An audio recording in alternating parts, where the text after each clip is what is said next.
5 most shocking sexual practices in Swaziland. Swaziland, officially known as the Kingdom of Eswatini, is a landlocked country in southern Africa, bordered by South Africa and Mozambique. Eswatini, or Swaziland, is a small landlocked country covering an area of approximately 17364 square kilometers. It is bordered by South Africa to the north, south, and west, and Mozambique to the east. The country has a varied landscape with mountains, forests, and savannas. The climate is subtropical, with most of the rainfall occurring during the summer months. The capital city of Swaziland is Mbabane, which is located in the western part of the country. The city has a population of around 950,000 people and is known for its scenic beauty and vibrant cultural scene. As of 2020, the estimated population of Eswatini is around 136,000 peoples. The population is predominantly made up of ethnic Swazis, with a small minority of Europeans, Asians, and other Africans. The official languages of Eswatini are Swati and English. Swati is a Bantu language spoken by the majority of the population, while English is widely used in business, education, and government.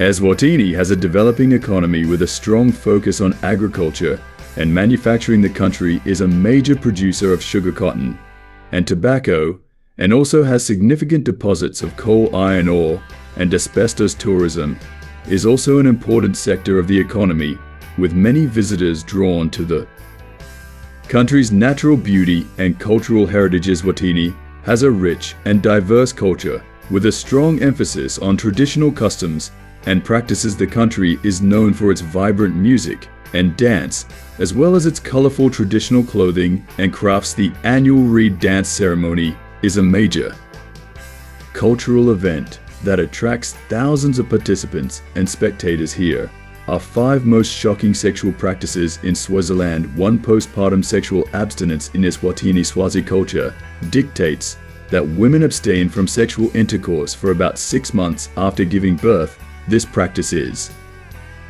influenced by cultural beliefs and family values, and the decision to resume sex is often made by the family. Some concerns about postpartum sexual abstinence include HIV and sexually transmitted infections, with Eswatini having one of the highest HIV rates in the world. There is a risk of HIV transmission if women resume sexual intercourse before they are ready. Some women feel that the practice is imposed on them and that their partners are having sex with other people while they are abstaining. Some studies have found that women adhere to the cultural practice of postpartum sexual abstinence, even though they feel the period is long. However, some women do resume sexual intercourse before the 6-month mark, often due to pressure from their partner. The postpartum period is a time when women experience many changes, including emotional, psychological, and physical changes. It's also an ideal time for interventions to improve the health of the mother and baby. 2. Polygamy, or the practice of having multiple spouses, is a complex and sensitive topic in Swaziland, officially known as the Kingdom of Eswatini. In Eswatini, polygamy is legally recognized and practiced particularly among traditional and royal families. The country's polygamous marriage system is based on customary law, which allows men to marry multiple women. The monarch of Eswatini, King Mswati III, has 15 wives. Polygamy is recognized under customary law, which is applied in traditional courts. In Swaziland, a man who wants to marry multiple women must meet certain requirements, such as paying lobola bride price for each wife. While polygamy is practiced in Eswatini, women's rights are also recognized. Women can own property, inherit land, and participate in politics. 3. Sexual violence. Sexual violence is a sexual practices and a serious issue that affects individuals, communities, and societies worldwide. It encompasses a range of acts, including rape, sexual assault, and sexual harassment in Swaziland.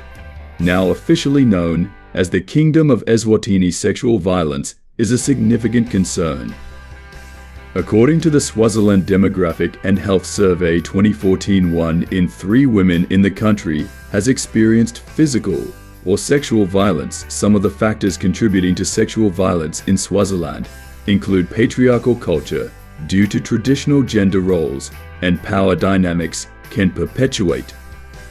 Violence against women and girls' limited knowledge about sexual and reproductive health, as well as gender-based violence, can contribute to the perpetuation of harmful attitudes and behaviors.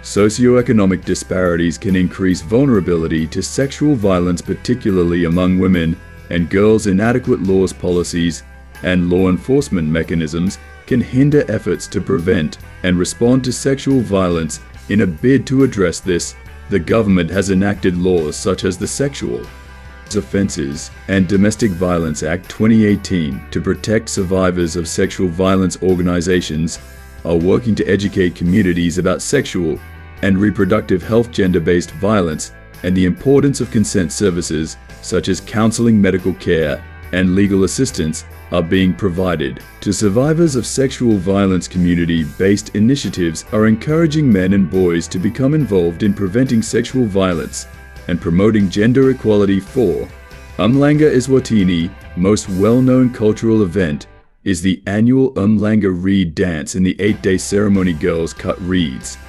present them to the Queen Mother, and then dance bare-breasted. It is done in late August or early September. Only childless unmarried girls can take part. The aims of the ceremony are to preserve girls' chastity, provide tribute labor for the Queen Mother, and to encourage solidarity by working together.